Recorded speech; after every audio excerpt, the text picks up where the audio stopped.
ETF index mutual funds నేర్చుకుని stock మార్కెట్లో రాణించాలనుకుంటున్నారా? వెంటనే ఈ నెంబర్కి కాల్ చేయండి.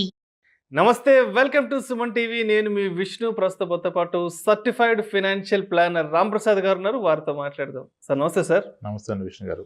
రామ్ ప్రసాద్ గారు, లాస్ట్ 6 months నుంచి మార్కెట్ చాలా వాలటాలిటీలో ఉంది.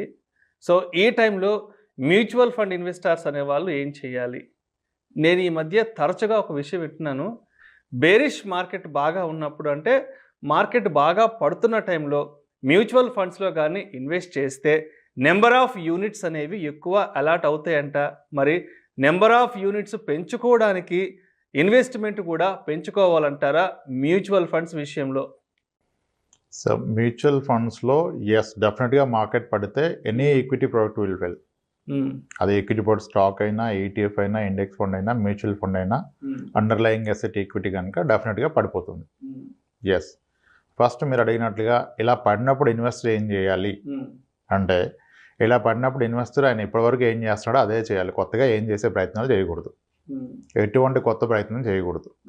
అయితే ఇక్కడ అందరూ గట్టిగా మిస్లీడ్ అవుతుంది ఏంటంటే, మార్కెట్ పడ్డ ప్రతిసారి మీరు ఎక్కువగా కొనుక్కోండి, ఎక్కువ అమౌంట్ ఇన్వెస్ట్ చేయండి, లోలో వచ్చేస్తుందని చెప్తున్నారు, డిస్కౌంట్లో వస్తుందని చెప్తున్నారు. అది ఫాలో అవుతున్నారు. కానీ లోలో వస్తుంది, మార్కెట్ పడింది, కానీ ఇక్కడతో పడటం ఆగిపోయిందని ఎవరికి తెలియదు కదా. ఇప్పుడు ఒక 10 లక్షలు తీసుకొచ్చి పెట్టాను, తగ్గింది కదా, ఇది రైట్ టైం అని. మళ్ళా పడితే మళ్ళీ నేను ఇంకో 10 లక్షలు తేగలనా? లేదు, తేలేను. సో మార్కెట్ పడుతుందనేది నిజం, కానీ ఇక్కడతో పడటం ఆగిపోయిందా? ఇక్కడితో పడటం ఆగిపోయిందని క్లియర్గా తెలిస్తే మీరు ఇక్కడ పెట్టేసుకోవచ్చు. సో అది మనకు తెలియదు. ఫస్ట్ పాయింట్ నెంబర్ 1, మనకు తెలియదు మార్కెట్ ఇది లోనా, ఇంకా ఫర్దర్ లో వెళ్తుందా. ఇంకా ఫర్దర్ లో వెళ్తే ఇప్పుడు పెట్టడం తప్పు.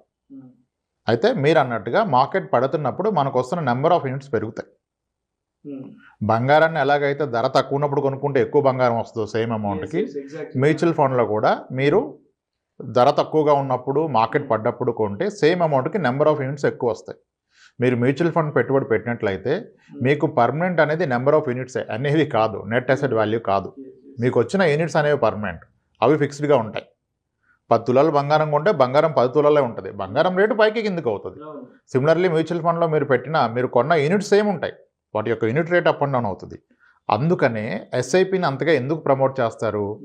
సిస్టమాటిక్ ఇన్వెస్ట్మెంట్ ప్లాన్ ద్వారా పెడుతున్న వ్యక్తికి ఈ మార్కెట్ పడ్డప్పుడు ఆయన ఏది ఫాలో అవ్వకుండానే అతను కొంటున్న సేమ్ అమౌంట్కి నెంబర్ ఆఫ్ యూనిట్స్ ఎక్కువ వస్తాయి. నెంబర్ ఆఫ్ యూనిట్స్ అనేవి ఎక్కువ వస్తాయి అంటున్నారు. అంటే కొత్తగా ఆ రోజు పెట్టే ఇన్వెస్టర్స్కి ఎక్కువ వస్తాయా?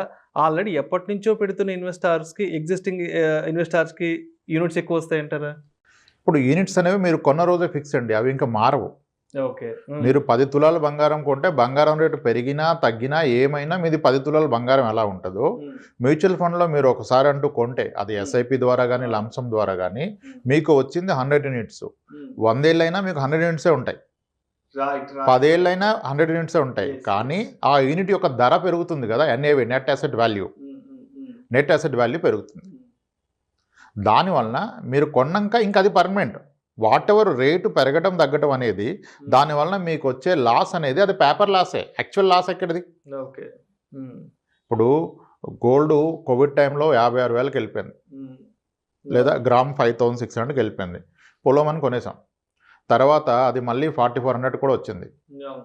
అంటే క్రమంలో 30% లాస్ వచ్చింది.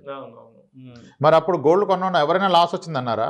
అనలేదు. ఎందుకంటే అతని లాజిక్ ఒకటే, నేను కొన్నది 20 గ్రాములు, నాకు 20 గ్రాములు ఉంది, నాకు లాస్ ఎక్కడిది? సేమ్ మ్యూచువల్ ఫండ్లో కూడా మీరు కొన్ని అన్ని యూనిట్సే ఉన్నాయి కదా, మీకు లాస్ ఎక్కడిది? ఈ తక్కువ రేటు ఉన్నప్పుడు అమ్ముకుంటే లాస్. సో ఇప్పుడు చేయకూడని పని అమ్మటం, చేయాల్సిన పని ఏంటి? ఏమీ చేయకుండా ఉంటాం. సో సమ్హౌ ఇప్పుడు యావరేజ్ చేయాలనే పదం నాకు అంతగా కరెక్ట్ అనిపించదు ఈక్విటీ మార్కెట్ విషయంలో. ఇప్పుడు ఇండెక్స్లు, ETFలు, small case baskets, number of blue chip stocks అన్నీ పడిపోయాయి కాబట్టి యావరేజ్ చేసుకోండి అని చెప్తున్నారు.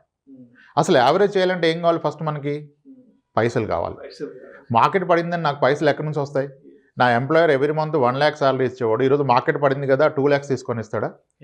ఇవ్వడు. సో కాబట్టి ఒకవేళ ఈ లాజిక్ నమ్మి యావరేజ్ చేయాలి, ఎడిషనల్ ఇన్వెస్ట్ చేయాలంటే ఇన్వెస్టర్ ఏం చేస్తాడు? అప్పు చేస్తాడు. అప్పు చేసి ఇన్వెస్ట్మెంట్ పెట్టద్దు కదా, అప్పు చేసి ఇన్వెస్ట్మెంట్ పెట్టకూడదు కదా. సో కాబట్టి యావరేజింగ్ అనేది తప్పు. మార్కెట్ హైలో ఉంది, లోలో ఉన్నది అనే పదం కూడా తప్పే. అందుకే ఫస్ట్ మనకు ఒక స్టాండర్డ్ కోట్ ఉంది, time spend in the market can only give us return, timing the market can never give us return. మీరు లోలో ఉంది హైలో ఉందని మాట్లాడటం మొదలు పెడితే nothing but you are timing the market. మార్కెట్ని టైమింగ్ చేయటం అనేది అది పాసిబుల్ కాదు. ఇప్పుడు 15 రోజుల క్రితం కనుక మార్కెట్ పడిందని యావరేజ్ చేసుకుని ఉంటే ఇప్పుడు ఆయన పరిస్థితి ఏంటి? మళ్ళీ పడింది కదా, ఇప్పుడు మళ్ళీ యావరేజ్ చేయడానికి డబ్బులు ఎక్కడి నుంచి వస్తాయి ఆయనకి? సో అందుకనే మొదటి నుంచి మన ప్రతి వీడియోలో నేను చెప్తుంది ఒకటే విషయం, మీ ఆబ్జెక్టివ్ ఆఫ్ ఇన్వెస్ట్మెంట్ ఏంటి, మీరు ఎందుకు పెడుతున్నారు? జూన్లో స్కూల్ ఫీజు కట్టే వ్యక్తి ఆ డబ్బులు కనుక పిల్లల స్కూల్ ఫీజు జూన్ జూలైలో కట్టాల్సిన వ్యక్తి ఈరోజు మార్కెట్లో పెడితే పరిస్థితి ఏంటి? మ్యూచువల్ ఫండ్లో పెడితే పరిస్థితి ఏంటి? కట్టలేడు. కానీ ఇప్పుడు పిల్లోడు వచ్చి 8th క్లాస్ చదువుతున్నాడు, అతని గ్రాడ్యుయేషన్కి 2028లో కట్టాలి ఫీజు, ఆయనకి ఇబ్బంది లేదు కదా. ఆయన 10 లక్షలు పెట్టాడు మ్యూచువల్ ఫండ్ స్టాక్స్, అది 7 లక్షలు అయిపోయింది. ప్రాబ్లం ఏంటి? 2028 నాటికైతే మార్కెట్ పైకి వస్తుంది, తప్పకుండా వస్తుంది. సో అతనికి ప్రాబ్లం లేదు. ఇప్పుడు ఆబ్జెక్టివ్ ఆఫ్ ఇన్వెస్ట్మెంట్ క్లియర్ ఉంటే మీరు మార్కెట్లో ఏం చేయాలో తెలుస్తుంది. కానీ మనకి 80% ఆఫ్ ద ఇన్వెస్టర్స్ ఏంటి, objective is very simple, money make చేయాలి, లాభాలు రావాలనే పెడుతున్నారు. లాభాలు రావాలనేది ఆబ్జెక్టివ్ కాకూడదు. మీ ఏ అవసరానికి మీరు డబ్బు కూడబెడుతున్నారు అది ఎప్పుడు ఉందనే దాన్ని బట్టి మీకు ఫండ్స్. ఇప్పుడు మ్యూచువల్ ఫండ్స్ అంటే అందరం ఈక్విటీ మ్యూచువల్ ఫండ్స్ మాడుతున్నాం. మ్యూచువల్ ఫండ్స్లో పలు రకాలైన ఫండ్స్ ఉన్నాయి, over night funds, liquid funds, short duration funds. Over night fund అంటే ఏంటండి? ఓవర్ నైట్కి ఇన్వెస్ట్మెంట్ చేయొచ్చు మ్యూచువల్ ఫండ్లో. లిక్విడ్ ఫండ్ 1 వీక్కి 1 డేకి 1 మంత్కి liquid funds are ideal. Okay, ఇంత కాంప్లికేషన్ ఎందుకంటే మీకు 3 మంత్స్కి 4 మంత్స్కి అయితే ఫిక్స్డ్ డిపాజిట్ ఐడియల్ అండి. Bank fixed deposit 90 days is most ideal product for a 90 days investment. ఇప్పుడు కొన్ని బ్యాంక్స్ సేవింగ్స్ అకౌంట్ మీద 5.5 to 6 ఇస్తున్నాయి. అన్ని బ్యాంక్స్ కాదు, కొన్ని బ్యాంక్స్, ఐడిఎఫ్సి ఫస్ట్ లాంటి బ్యాంక్స్ ఇప్పుడు ఇస్తున్నాయి. సో లిక్విడ్ ఫండ్ కూడా 3.5 వేస్తుందండి, గొప్పగా ఏమి ఇవ్వట్లా. సో మీ అవసరం ఏంటో తెలిస్తే మీరు ఎక్కడ పెట్టాలో తెలుస్తుంది. ఇప్పుడు జూలైలో జూన్లో ఫీజు కట్టాల్సిన వ్యక్తి ఎక్కడ పెట్టాలి మనీని? ఖచ్చితంగా బ్యాంక్లోనే పెట్టాలి. బ్యాంక్లోనే పెట్టాలి. అత్యాసకెళ్ళి మార్కెట్ బాగా పెరుగుతుంది, ఈ స్టాక్ కొంటే డబుల్ అయింది అంటే అది రివర్స్ కూడా అవుతుంది. అప్పుడు స్కూల్ ఫీజు కట్టలేరు కదా. నేను ఇప్పుడు మా అబ్బాయి స్కూల్కి వెళ్తున్నాడు, నేను కాలేజ్ ఫీజు కట్టడానికి డబ్బులు దాస్తున్నాను, 6 ఏళ్ళు 8 ఏళ్ళు టైం ఉందంటే మీరు ఎక్కడైనా పెట్టచ్చు. అంతేగాని మార్కెట్ పెరుగుతుంది నేను పెడితే వచ్చేస్తుంది. ఎస్, మ్యూచువల్ ఫండ్స్ కానీ స్టాక్ మార్కెట్స్ కానీ విత్ ఇన్ క్వార్టర్లో 30% పెరిగిన ఉన్నాయి, ఆ దాఖలాలు ఉన్నాయి. విత్ ఇన్ క్వార్టర్లో 30% పెరిగాయి. అన్ని స్కీమ్స్ 10 years ఓల్డ్ ఉన్న స్కీమ్స్ అన్ని బెస్ట్ క్వార్టర్ పర్ఫార్మెన్స్ చూస్తే మీరు మనీ కంట్రోల్కి వెళ్ళి విత్ ఇన్ క్వార్టర్లో 30% పెరిగాయి. సిమిలర్లీ వర్స్ట్ క్వార్టర్ చూస్తే విత్ ఇన్ క్వార్టర్లో 30% పడిపోయింది. మరి 3 నెలల్లో నాకు అవసరం ఉంటే నేను పెడితే 30% పడే అవకాశం కూడా ఉంది కదా. So it's has to be objective of investment should be right. మీరు యావరేజ్ చేయాలా, అమ్మాలా, కొనాలా? ఓకే, మ్యూచువల్ ఫండ్స్లో లాసులు రావండి. మ్యూచువల్ ఫండ్ లాస్ రాదు, ఇన్వెస్టరే లాస్ తెచ్చుకుంటాడు. ఎందుకు? యూనిట్స్ తగ్గితే లాస్. మీరు ఆ టైం ఇస్తే రాదు కదా. మీరు ఎందుకు పెట్టారో తెలిస్తే ఆ టైం తెలుస్తుంది. మీకు ఎందుకు పెట్టారో తెలియదు కనుక మీకు టైం తెలియదు, ఈ మార్కెట్కి రియాక్ట్ అవుతారు. మార్కెట్ పట్టడానికి ప్రతిరోజు ఒక కారణం ఉంటుంది కదా. ఇప్పుడు గత 3 ఏళ్ళుగా గ్లోబల్ పారామీటర్స్ చాలా కారణాలు అయిపోయినాయి. రీసెంట్గా లాస్ట్ 1 weekగా మనం రెపో రేట్లు పెంచాం, యూఎస్ ఫెడ్ రేట్లు పెంచింది. సో డాలర్ అంతా వెనక్కి వెళ్ళిపోతుంది, ఫారిన్ ఇన్వెస్టర్స్ అంతా అక్కడ ఫెడ్ రేట్లు పెరిగాయి కనుక హ్యాపీగా ఇక్కడ డబ్బులు తీసేస్తున్నారు. ఇది 6 నెలలుగా జరుగుతుంది, ఈ మధ్య కాస్త ఎక్కువగా జరుగుతుంది. అందుకని మార్కెట్ ఫాల్ కాస్త పెరిగింది. ఇది ఎప్పుడు రివర్స్ అయిద్దో మనకు తెలియదు. ఏ క్షణమైనా ఇది రివర్స్ అవ్వచ్చు, లింక్ వర్స్ట్ అవ్వచ్చు.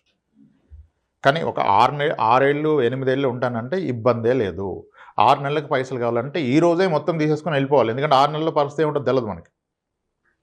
యావరేజింగ్ అనేది రాంగ్ కాన్సెప్ట్.